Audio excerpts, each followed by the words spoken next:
অকল মহাপুৰুষ শ্ৰীমন্ত শংকৰদেৱৰ অসম, আজান পীৰৰ অসম আৰু মাধৱদেৱৰ অসম, লাচিত বৰফুকনৰ অসম, এই অসমৰ সদায় আমি মিলা প্ৰীতিৰে আমি থাকিম।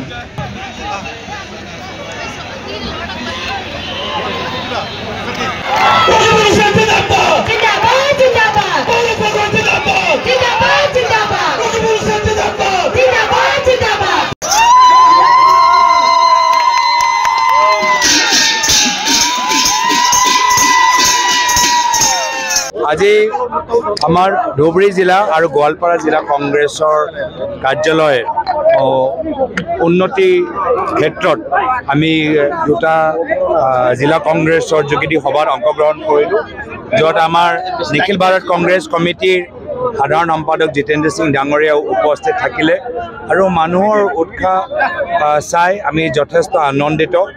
আৰু আমি দুটা ঠাইতে আমি মানুহক আহ্বান জনাইছোঁ যে আগন্তুক দিনত আমাৰ নিৰ্বাচনৰ পৰিৱেশ পৰিস্থিতি যথেষ্ট ভাল, ৰাইজ বিজেপি বিৰুদ্ধে থিয় দিব আৰু সেইকাৰণে মুখ্যমন্ত্ৰী হিমন্ত বিশ্ব শৰ্মা ডাঙৰীয়া নিজৰ চকী বচাবলৈ এতিয়া বিশেষ ভোটাৰ তালিকাৰ ৰিভিজন কৰি উত্তৰ প্ৰদেশ আৰু বিহাৰৰ পৰা বিজেপি RSSৰ কৰ্মীখিনিক মাতি আনি আমাৰ অসমীয়া ভোটটো যে বাকচত ভাল চেষ্টা কৰি আছে।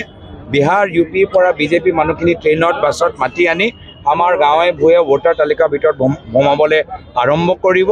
এই সময়ত আমাৰ কংগ্ৰেছ কৰ্মীখিনি আৰু সাধাৰণ ৰাইজ যথেষ্ট সজাগ হোৱা প্ৰয়োজন আছে, যাৰ ফলত কোনো যে ভুৱা অসমৰ বাহিৰে UP বিহাৰৰ কোনোবা এজন ভুৱা অসমীয়া নহয় যে নাগৰিক ইয়াৰ বাসিন্দা নহয়, তেওঁলোকে নিজৰ নামটো ভোটাৰ তালিকাত সোমাব যে নোৱাৰে, তাৰ বাবে আমি সকলোৱে সতৰ্ক হ'ব।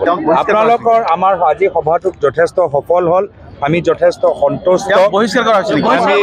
আমি আমাৰ সভালৈ আমি যথেষ্ট সন্তুষ্ট।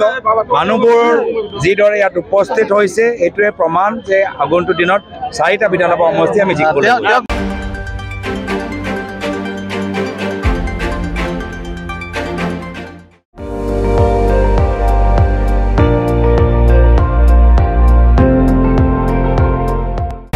আপুনি চাই আছে ND24, সৰ্বশ্ৰেষ্ঠ নহয় সৰ্বোত্তমৰ দৌৰত।